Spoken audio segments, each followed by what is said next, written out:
ዋርሳይ እዞም ሰባት ሕልሚኦም ሓሊሞም ዘይጭበጥ ባህጊ ዘይትርጎም ምቡት ዘይሕባእ ውዲታን ቂሎም ፍቕራ ሓይሎም በትሪ ሓሰውሰው ዓሚቶም ሕልምን ጋህድን ግን ክልተ ርእስታት እሞ ሕልሚ ኸነሳሲ ኣይጥዕመናን እዩ እዞም ሰባት ግን መን እዮም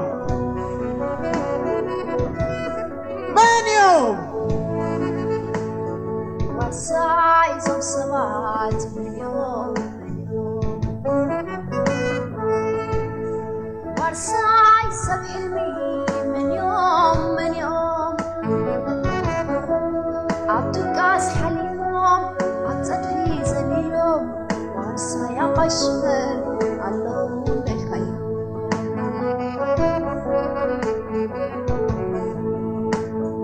ዋርሳይ እዞም ሰባት መን እዮም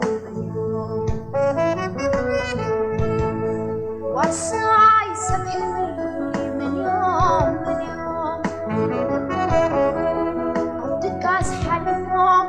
ዓባይ ትግራይ ደልዮም ዋርሳይ ኣቐሽፈን ኣይፋልጥ ካሉ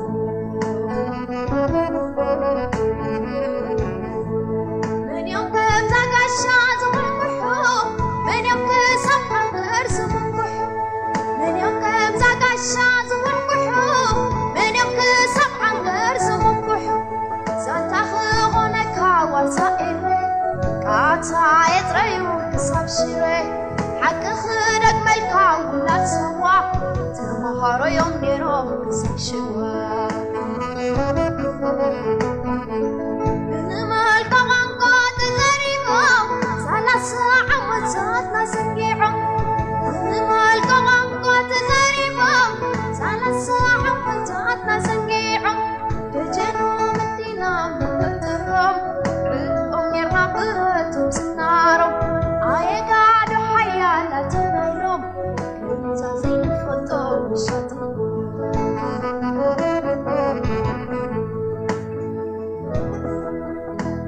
ዋርሳይ እዞም ሰባት ኣብ ፀድፊኦም ዘሊሎም ንመሬቱ መሪር መዋእል ዘሕለፈ ንመሬቱ ረዚን ዋጋ ዝኸፈለ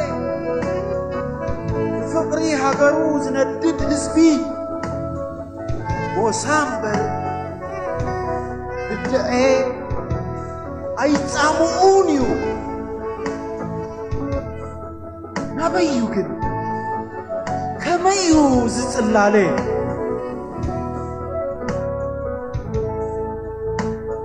ዋርሳይ እዞም ሰባት መን ዋርሳይ ሰብ ሕልሚ መን ኣብ ድቃስ ሓሊሞም ኣባይ ትግራይ ደልዮም ዋርሳይ ኣቐሽፈን ኣይፋልጥ ካሉ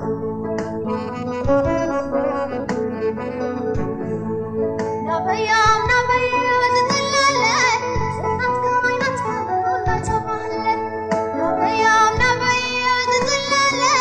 ዘናትካ ዓይናትካ እናተባህለ ኣባና ደውዲ ተኣልሞ መሬት ኮይኑ ታሪሙ ሄሪታ ባህል ትትርጉሙ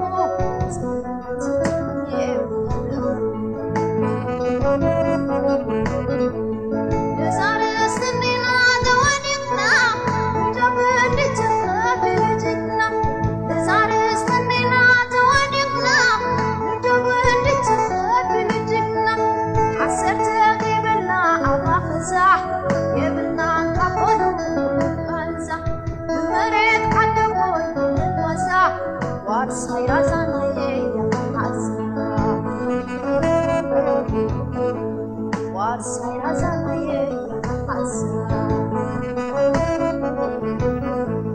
ዋርሳይ ራዛናየ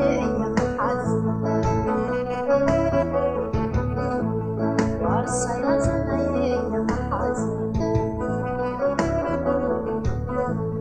ዋርሳይ ራዛናዬ ያካሐዛ ዋርሳይ ራዛናዬ ያካሐዛ